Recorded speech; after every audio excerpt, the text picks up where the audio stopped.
Hey friends, this is Lisa Bennett, your host for the Plant Strong podcast. Guys, I am delighted to have my guest, Jen Antonucci. Jennifer Antonucci is her professional name, but she is literally just my best friend in life. And I'm so eager for you to learn from her today. She has been a guest before, but today we're going to spin our conversation a little bit differently from what we talked about last time. She is a licensed therapist, and she's going to tell you a little bit about that. But just our relationship with mental health and therapy, it's a lot of buzzwords, I feel like, right now in the Christian world as well as the secular world, which is fantastic. I think we need to have those conversations. I am a huge proponent of normalizing being able to talk about mental health just like we would our physical health.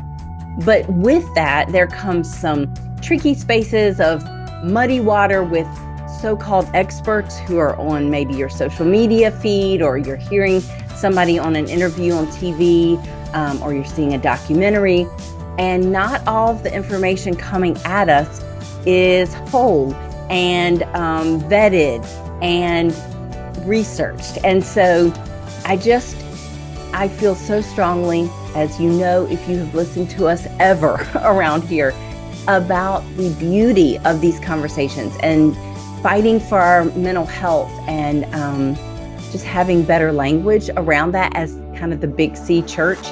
And so Jen is a beautiful person to walk alongside of us and give us some really tangible like mile markers for kind of evaluating where we are with our own mental health, and being able to have the conversations with our people we love, with those that we are serving in our churches. I just know that it's chock full of information that's going to help you today. So I invite you to listen in and learn from my dear friend, Jen Antonucci, and let's go. Well, welcome, Jennifer Antonucci, to the podcast. Welcome back. Hi, thanks for having me. Absolutely. We're so thrilled.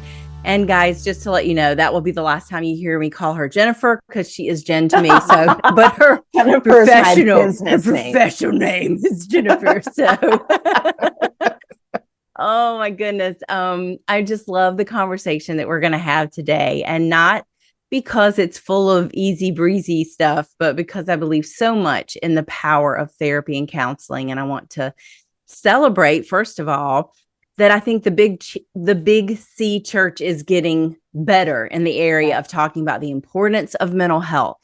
Yeah. And also, I want our little corner of the world, the internet, to resource our listeners and with encouragement and science and scripture that feels like a friend walking alongside of them in really what is a lifelong journey, because it's not like something to solve. And I think that's probably another thing that maybe we've gotten wrong in the past. Like if you bump up against anxiety or depression or some type of struggle, that it's a one and done if you get the right help. And sometimes it may be, but often for many of us, it's something we will revisit and have to take stock in different seasons of life. So I just want us to make it feel like we're walking alongside our listeners on this journey, because newsflash, our world is not becoming less complex. And that often feels like, I don't know, I feel like every time that gets brought up, everyone gets so discouraged and, oh, we want it to go back the way it used to be. Well, number one, I mean, I understand that desire, but back to what it used to be for many was still not good. You know, some of us have an experience where maybe going back in the past would be preferred, but that's not true for everyone. But also, that's impossible. Therefore, if this conversation is always burdened with negativity and, oh, we're in such a mess, that gives no hope for improvement. And I personally don't believe it's false hope to think that this can be a conversation that can help us function in a more healthy way and help our kids, help next generations. There was a huge release in the last week or so, at least from when we were recording this, that it's a book called by Jonathan Haidt called The Anxious Generation. And I have seen it blow up. It's not a Christian based book. It's a secular, in the secular world is where I'm seeing so many people talk about it, and also seeing Christian leaders talking about it as well, which excites me because we should be enmeshed with our communities, whether we are a part of a church or not. We're all in this together to figure it out. And so it's a hot topic, but it also can feel very buzzwordy. And I want to somehow, if we can kind of hit, in the middle of the heart of what that's all about and reduce some of that resistance to it. Our listeners, as you know, Jen, and everybody tuning in, if you've been with us at all, most of our listeners, or a lot, I should say, of our listeners are neck deep in church work. They are either paid staff. Most are in a church start, a new church work, which provides its own set of challenges. But many are just volunteers, whether it be in a new church work or in an established church. And you cannot be a part of ministry and not also be bumping up on the regular, whether it be with yourself or those you're serving, with mental health conversations. And so I want them, it's being asked of them to have often expertise in areas that they don't have. Like, that's not what they went to school for, that they do not have any real structural knowledge of what's going on. And so that's why I'm so thrilled that you can pop in today and chat with us for a while, because I believe to my core that our community needs to hear this for their own health, as so many of us have shared on this very podcast, as well as the health of our churches. So big, huge, lovely welcome to you for being here with us today. And how about you get us started off by just telling us who you are, what you do, and what's kind of your favorite part of what you do with your work? Yeah, for sure. So I am a marriage and family therapist and a licensed clinical alcohol and drug counselor. I live in Las Vegas with my husband and adult kids, and I am the director of a Christian counseling center called the Renewing Life Center. I'm also, my husband and I have started 2 churches, so I'm very familiar with that world. And so that's me. My favorite part of my work with clients is seeing the transformation and change in their lives, seeing them come alive, to go from hopelessness to hope, to go from sadness and depression to joy. It's the best job in the whole world. Yeah.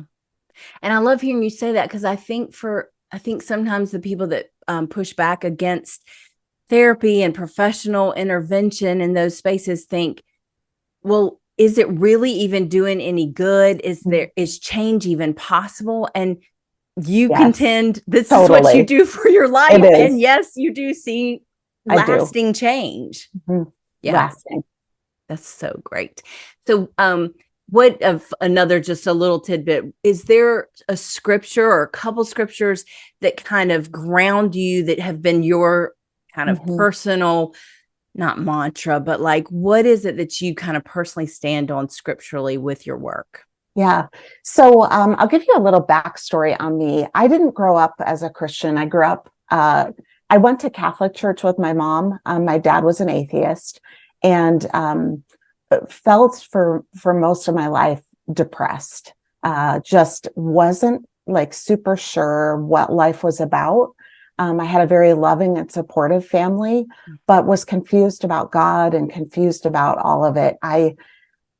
When I was 20, I became a Christian. And at that point, I met my now husband, Vince, and he led me to faith. And through that experience, I realized like something's wrong with me, but I didn't know what it was. For example, I would sleep 16 hours a day, every day, and just thought this was normal. Mm-hmm. And I would cry constantly and thought, well, I'm just a hormonal teenage girl, right? Like these are normal behaviors.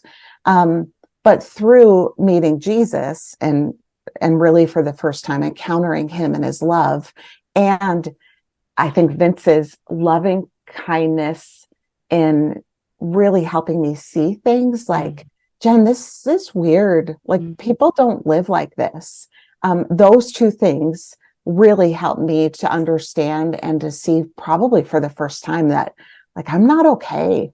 I'm depressed and anxious. So long history of anxiety.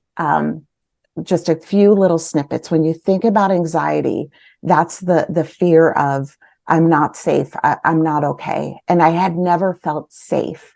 Nothing had happened to me per se where I had a traumatic experience where I learned that I'm not safe. But part of what's fascinating is when you look generationally at your family of origin, and you can begin to explore, what are the stories? What is the narrative being passed down about the world? And the narrative passed down to me was, we are not safe.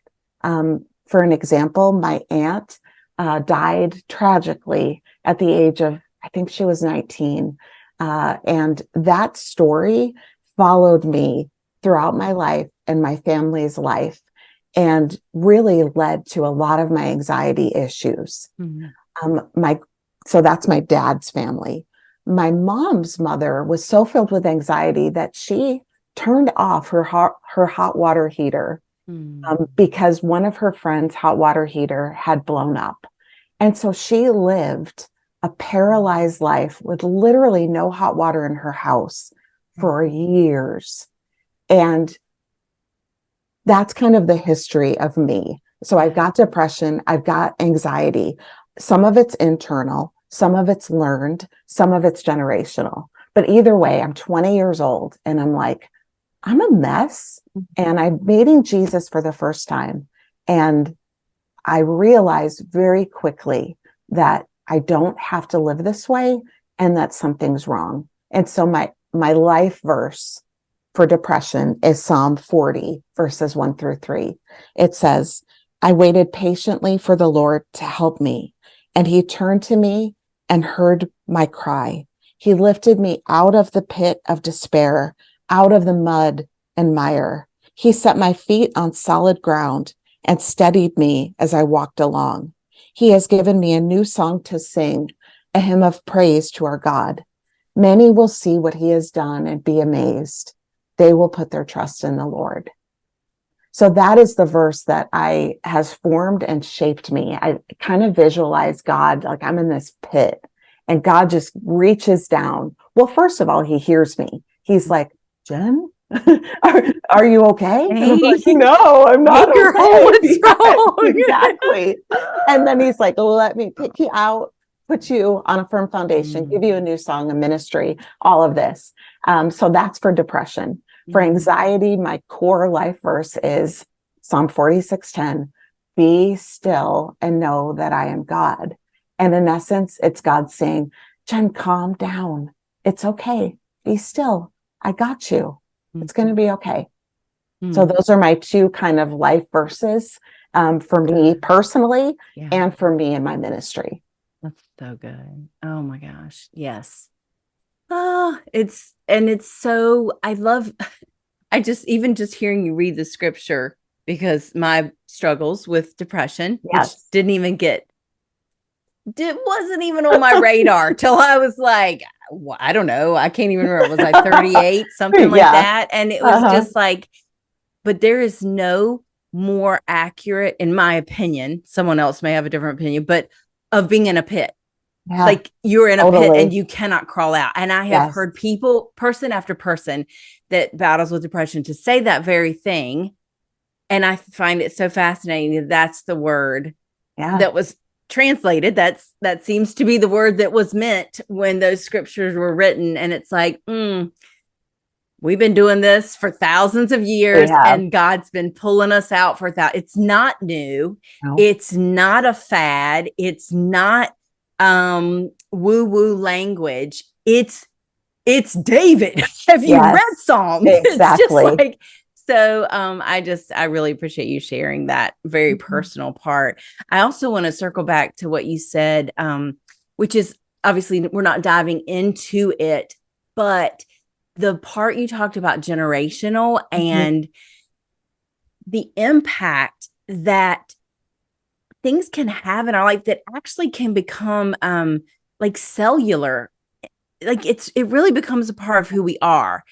And I know some hearing that may be like, well, that is just like so discouraging to think, but don't, let that be like a doorway, a crack in the door to know.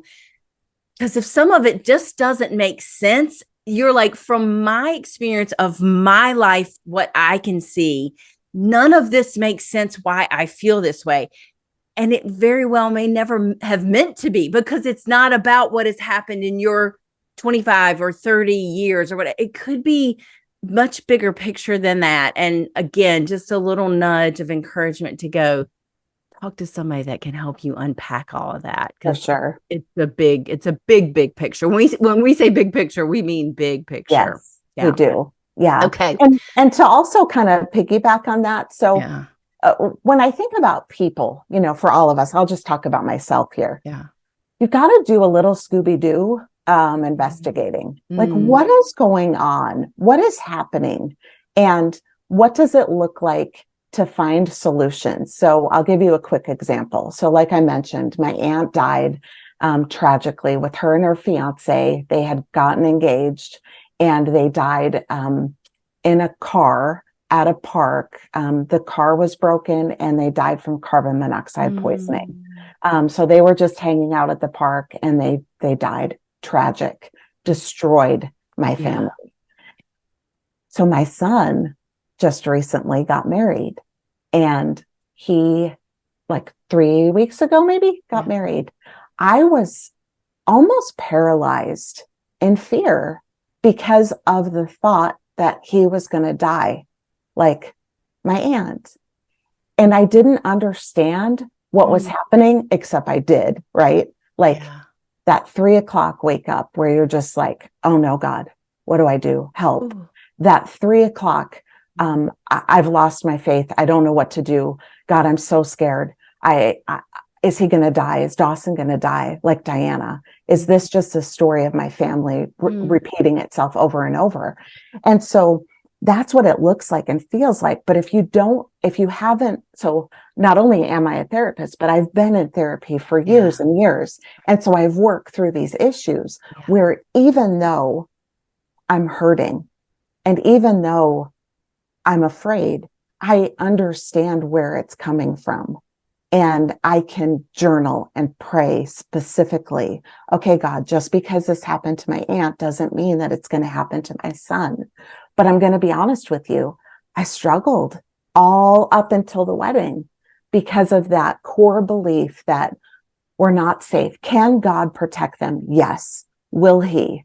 I don't know, because he didn't protect my aunt and my uncle, right? Like they weren't married, but he was going to be my uncle.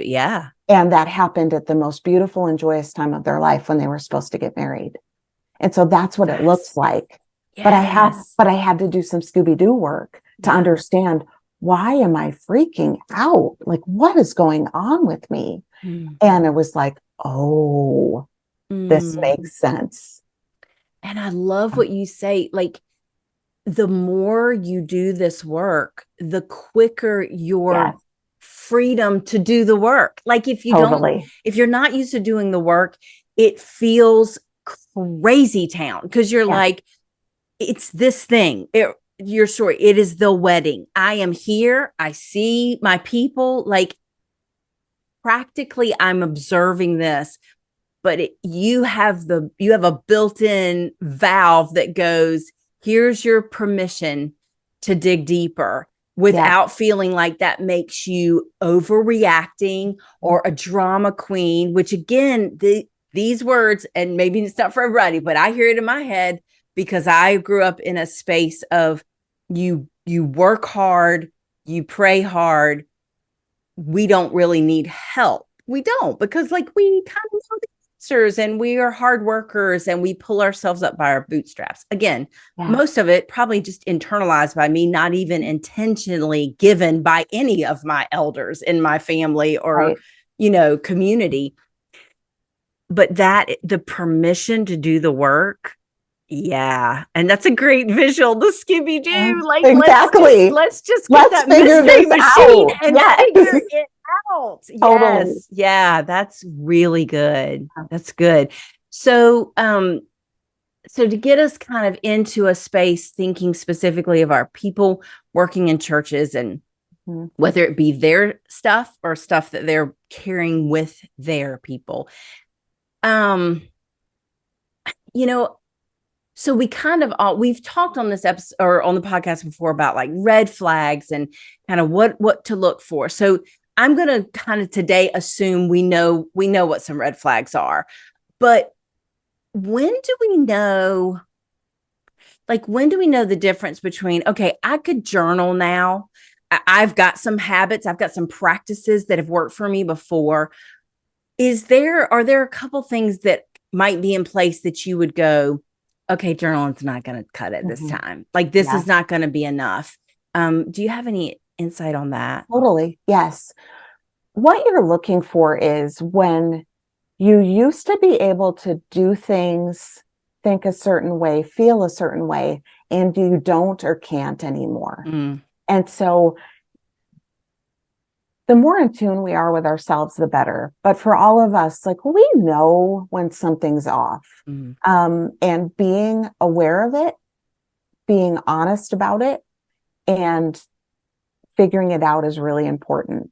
And so really when you look at either your friends, your family, yourself, someone in your church, if they're just moving along, right? Life's good. They're good. They're not thriving necessarily, but they're functioning. Yeah. And then all of a sudden they're not sleeping correctly. They're not eating correctly. There's just a bunch of things going on that are like those red flags. Like, ooh, I would encourage to start with that honest conversation with your friend, your family member, someone from your church to say, hey, I'm noticing a little bit of change in you. And I just want to check in.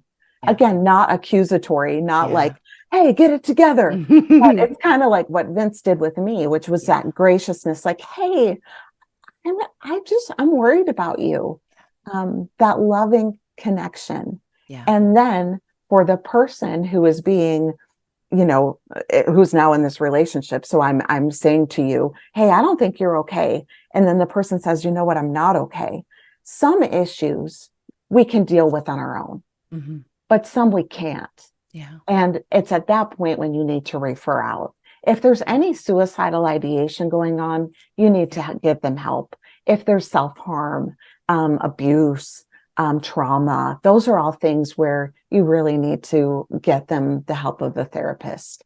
If the depression is debilitating, if you just can't function, get the help of a counselor. There's Christian counselors everywhere. And with Zoom, there's so many more options because we can connect virtually. Also, a lot of churches have care ministries that are amazing. They provide counseling, support, they have Celebrate Recovery, whatever it is, you're not alone. And there's resources out there. Yeah. And I find that the biggest, it's a trite, bumper sticker, but the hardest part is initially saying, I need something outside of myself. And then if it's starting with your care ministry at your church or a local church, if yours doesn't have it, they are also trained to recognize, okay, what you're sharing with me, I'm here for you. And also we need even more help. Like we need someone who's trained. And so it's really, don't get overwhelmed at the beginning of like, we've got to figure out every step of this recovery. It is not. It is. And in fact, as one who sits in that from time to time, more often than I would like, trying to even sort it is often too much. And so the best gift you can give to your person you love, or just even someone you're meeting with in a ministry space, is to urge them to that first thing, just that first thing. Don't talk big picture at all.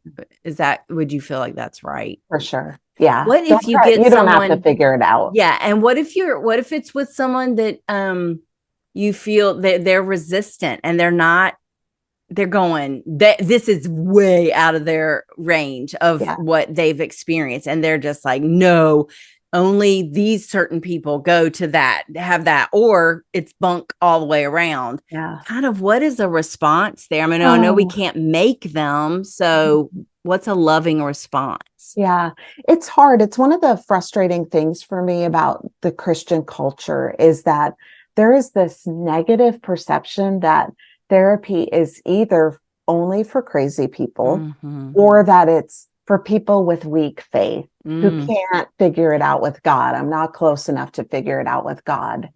And it's just not true. Yeah. I am so crazy about God and God is so crazy about me. And yet I need to be in therapy because I need someone to help me figure stuff out and grow and get unstuck. So true story. I cut off my son's finger in the minivan door when he was like 4. It was awful, terrible. I don't even have words. What if I would have said at that point, hey, let's just pray about this. Let's just see what happens. It's going to be okay. God's got it. You would look at me and you'd be like, Jen, call 911 right now and get him to the hospital. And then I'm taking you to jail because you are being insane. Yes. Right. Yeah. But as Christians, we do this all the time. All the time. We say, oh, pray about it, right? Or my faith isn't big enough, or fill in the blank. And that is not helpful because sometimes we just need to get somebody to the hospital. So someone can help them. Need to load them up. Yeah. We do. Yeah. Right. Yeah. But again, it's this thing where we think Jesus is Lord over our lives, except our mental health. That's the exception. Wow. And that is just garbage. Because if God created us, all of us, then he created our brains, our emotions, our feelings. I mean, Jesus was fully human. And it says he understood and went through all of it. And so that doesn't not mean that he was sad. I mean, he sweat blood, right? He was so upset. Yeah. And when you look at the Bible, there are so many stories of God's people who are not okay. Yes. And run to God and others. And they're not okay in mental health ways. I mean, Elijah wanted to die. Moses wanted to die. Like, this is who God has written us about. But for some reason in our culture, in America today, we feel like, well, no, it's everything but mental health issues. It drives me bananas. Yeah, it is. And to take it a step not even a step further, it's in this conversation to say that we don't need medication, like that medication. Right. So then the therapist recommends, or the doctor recommends medication that helps stabilize and get us to a place where we can even do the work. And we go, oh, but wait, that, but yet cancer, we have no problem taking. It's just, there's a lot. Blood there's pressure, a lot. Right? Diabetes. These are all things that we as Christians are okay with. But the reality is, with an antidepressant, it's typically serotonin is the issue. It's a chemical imbalance. And the same way that other diseases of our body and other situations in our body are imbalances. Yeah. But there's this negative stigma associated with it, which makes me sad, because what it means is there's a lot of Christians who are dying inside, literally, and won't do anything about it. Yeah. Yeah. To think of the life-giving force of the church, the body of Christ, that could be unleashed if more of us would acknowledge that maybe what I'm battling, there are not enough bootstraps available to pull up. Like, you just can't. And Satan would love nothing more for us to continue to perpetuate this lie that it is wrong or lacking in faith, and it's doing generational harm. But I am hopeful because I do see that the next generation, even though they're the generation that is our digital, they've only known life under a digital world. At the same time, they often are very articulate and well versed on healthy strategies of mental health and how to build community around those spaces with zero embarrassment and fear. And so that gives me great hope. Yes. That I pray they continue to feel by us who are older and sometimes are the ones that are pushing negatively against them. I'm hoping that opportunities like this will encourage them to keep doing the work, because we're learning from them, really. We are. Yeah. So, okay. So on the, like, we're here. So let's talk a little bit about some specifics. What would be, kind of like debunking some myths? Because again, I say stuff all the time on here because I'm so passionate about it, but I'm not a professional. You've had the training, and I love to lean in to very specific thoughts from our professionals that we have on to debunk some of the myths. And I also know right now, I just literally heard someone talk about this. They were doing a podcast with leaders in mental health who are professionals.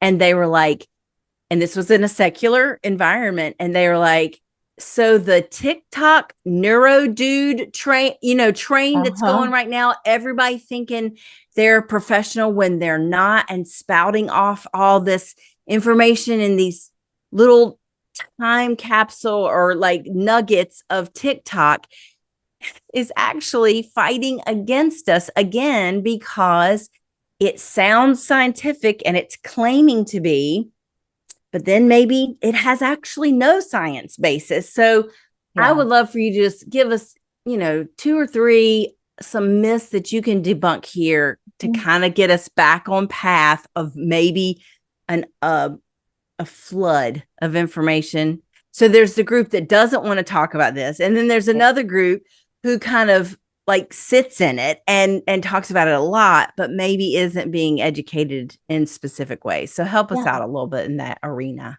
Yeah.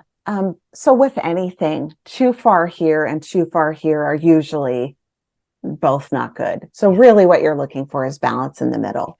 And so for our people who are really invested in social media and spend a lot of time there, be careful who you're listening to. Are they licensed?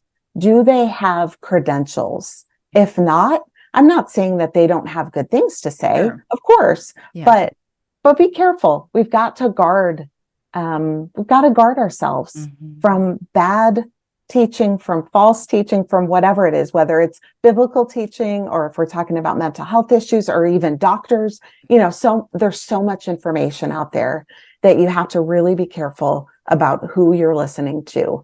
Does it line up with what you know to be true about God, about life?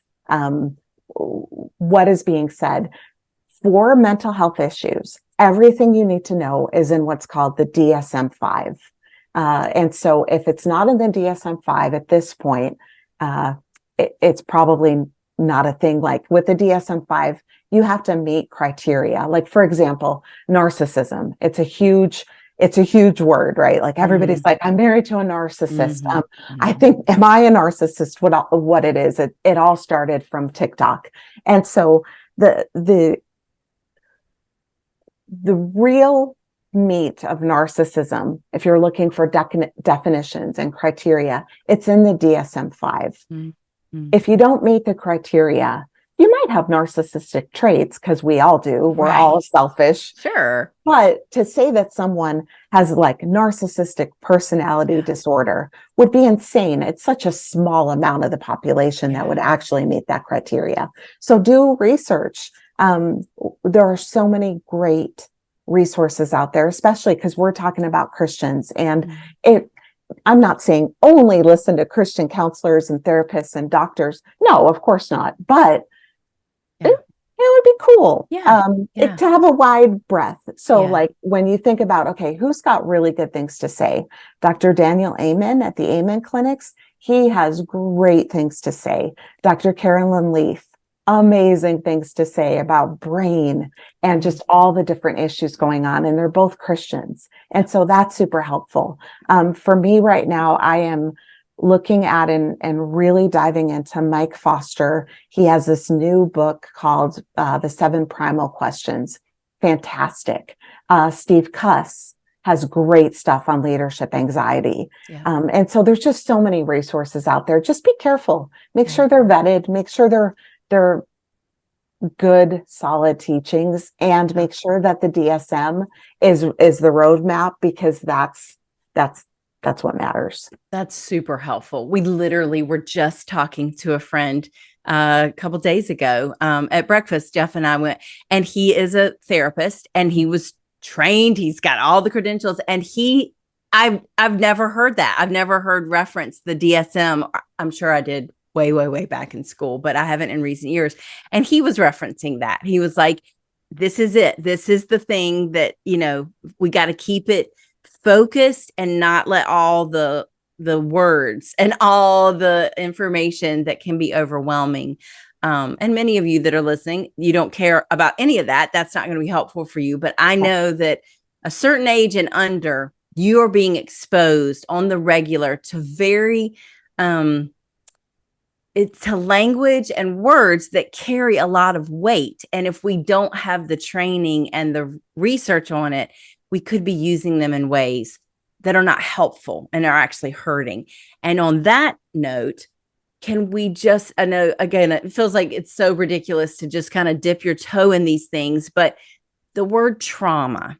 Mm-hmm. So there's been so much in recent years in a good way, in a positive way, that is saying trauma that has occurred has lasting impact in ways that have not been unpacked in decades before now. And it's kind of being processed and worked through in a different way at this point moving forward. But also, I hear it thrown around, the word, for things that may be hurtful, but they're not trauma. Yeah. And so is there something you can say in a short time? And if you can't, you can say this is dumb. But can we address that a little bit? Because I do hear it a lot in college age and younger people, because they're being exposed to those conversations, which is great. Yeah. But like, how can we be respectful of it and not be flippant about it? Yes. So a few things. Number one, post-traumatic stress disorder is listed in the DSM-5 and will give you all the criteria. Mm-hmm. That's essentially, when you think about trauma, to make it really basic, it's when something terrible happens to you. For instance, the loss of my aunt. Mm-hmm. That is a traumatic experience for everyone involved. Yeah. A few years ago, we had here in Las Vegas, the Route 91 mass shooting. Traumatic, right? Like those are things where it's like, everything I know about myself and the world are no longer true. Everything is just a mess. And so from traumatic experiences, we can have or get diagnosed with post-traumatic stress disorder, which essentially means I'm not okay. I'm having flashbacks, nightmares. I can't function in the way that I used to. The great news about trauma is there is so much hope and healing for trauma. It's one of my specialties. I work with human trafficking survivors. That is my favorite group of people to work with, and they are filled with trauma. They have experiences I honestly don't even understand. I don't have anything like them, but I sit with them in it and help and bring healing and hope. Two resources. Number one, there's a book called The Body Keeps the Score. And I always mess up how to say this guy's name. Just Google it. The Body Keeps the Score. It's the best and easiest explanation and understanding of trauma, what it is, how it impacts us. essentially with trauma, your body remembers things that your brain and memories don't necessarily remember. So I don't know if you've ever had a traumatic experience or been in it, but you might remember hearing it, smelling it, tasting it, sensing it, all of that. And when we are later, years later, a lot of times in a situation where that sense, that one of the five senses it's like it hits. So for instance, for me, I had a situation, and there was a person in my life that had a specific smell to him. About maybe 16 years later, after that whole incident, I smelled that smell and was instantly brought back to the 90s in my head. And I felt it. I was like, what's going on? I could feel everything kind of rise up. That's a great way to explain what's going on. That would be, I was triggered. I know the word triggered gets I know, right? Yes, right. Yeah. In that moment, it was like, I smelled it and I was like, all of a sudden I was like, oh my goodness, I'm back in high school. Fascinating. What is happening to me? And if you read that book, you'll understand why. Yeah. And so that book is amazing in explaining it. And then if you have not done, or if you don't know anything about EMDR, it is the most effective and beautiful therapy that I use with clients who have trauma, triggers, flashbacks. It's a right brain, left brain therapy that brings about a different outlook on what has happened to you. I was in therapy. I mean, it was before we moved here. So we've been in Las Vegas now for 15 years. So maybe 17 years. My therapist just started doing EMDR on me. I was like, what is happening? She used snapping. So it's essentially right, left, right, left. And we went back to a situation from my childhood, and it was life-changing. I see myself and the world differently because of that. And also as a Christian, you can bring Jesus into it in the most healing and beautiful way. And so from that moment on, I have been a big proponent of EMDR. And actually, because of the Route 91 shooting here, I got certified as an EMDR specialist and use it every day in my practice with people who have large, we call it capital T trauma, like a mass shooting, a death, or small, lowercase t, which is like, oh man, how I see myself as stupid, or I see myself as unworthy, or I don't belong, or I'm not loved. And EMDR targets that as well and brings about change. It changes your neural pathways. It's the most beautiful therapy that I do. It's incredible. So I could go on and on about trauma for like literally hours, but does that help? It's so great. It's so helpful. And because that's what I just want. I want to use any opportunity we have in this space. If it matters to me, it's going to get on the podcast. That's what everybody gets. Sorry, not sorry. Right. If it's a big deal to me, more than likely we're going to talk about it on the podcast, because I think there's probably other people out there who are like me who may benefit from it. And I know that is such a core thing with so many young adults.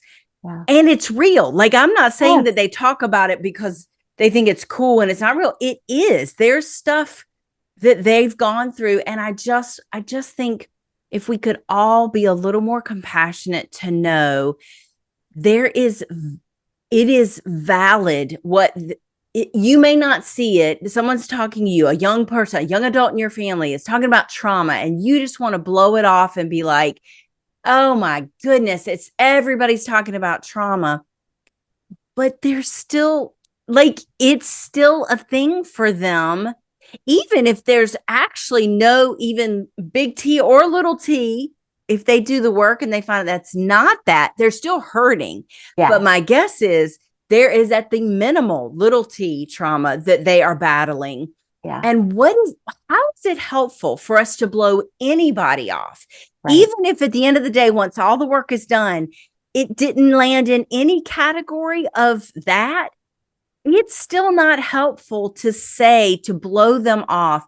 And then what often, like I referenced earlier, some of us who may have been pushing hard against, oh, you're overblowing it. Maybe it's because we have stuff that it's digging up in us. And so if we can shut it down for them, then it means we can shut it down for us. So again, like you said, we could talk for days.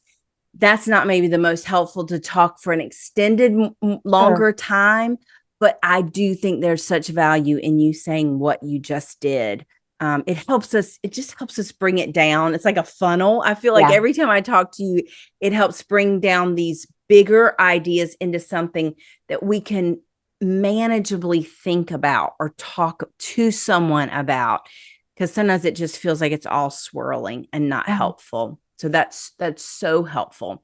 So, as we're kind of coming to kind of drawing our conversation down today, the big takeaways I want us to have are, number one, you've helped us define a little more about what these conversations can be, what help is available.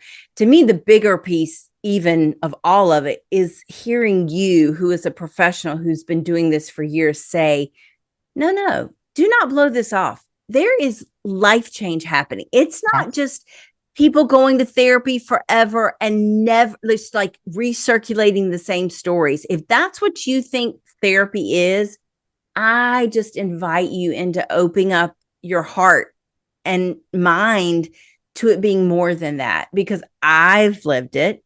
You live it every day that's your job and that's your work that you see. And to your point, victims of or survivors of trafficking, horrific thing, if there is change and hope there, then that's saying something. And so I just want everyone to be encouraged. So there's that piece. And then there's the piece of just really resourcing those who are in helping professions, whether it be a teacher who sees a student come in and you go, where do I even start? And so I think it was important for us to unpack kind of what you said earlier. What are their normal patterns of health and vitality that they cannot manage anymore? Are they falling asleep in a classroom? Are they coming to youth group and you see definitive, they cannot function, or maybe they just disappear and aren't, these are things that's super helpful for you to give us guidelines. So I love that part. And now as we are kind of wrapping up, I'm praying that for the individual, if you're listening and you're in that space, you've heard me unpack a ton through the years.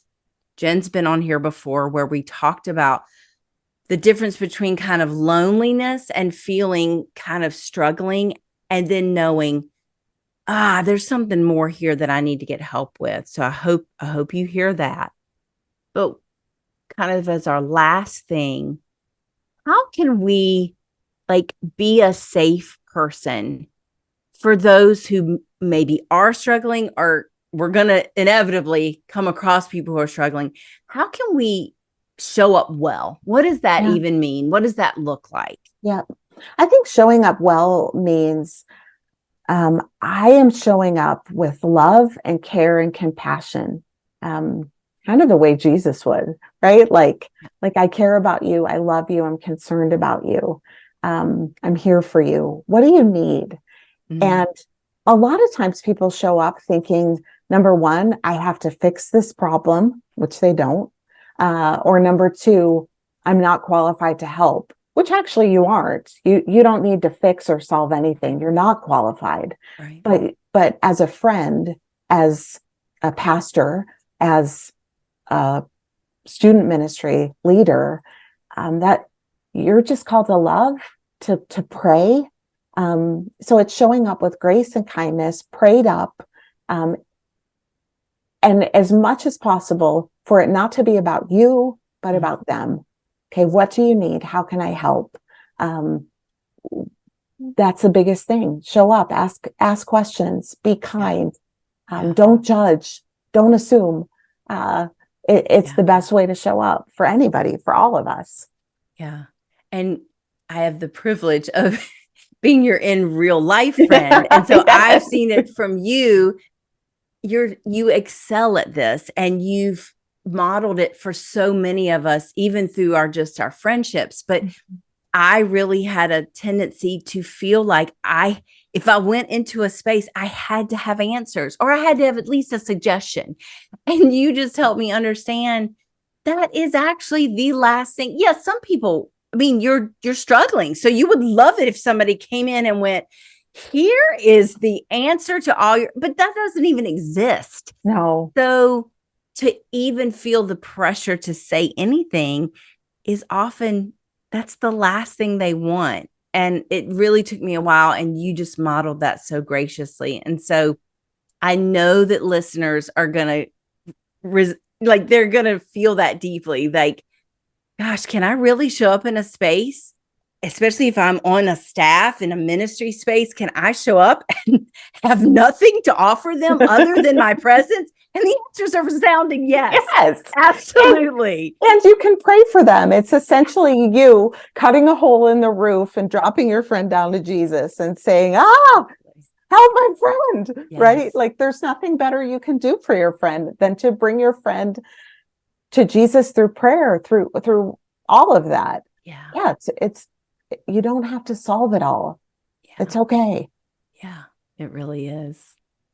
Well, Jen, did we forget anything? Did we leave anything off that you feel really strongly about?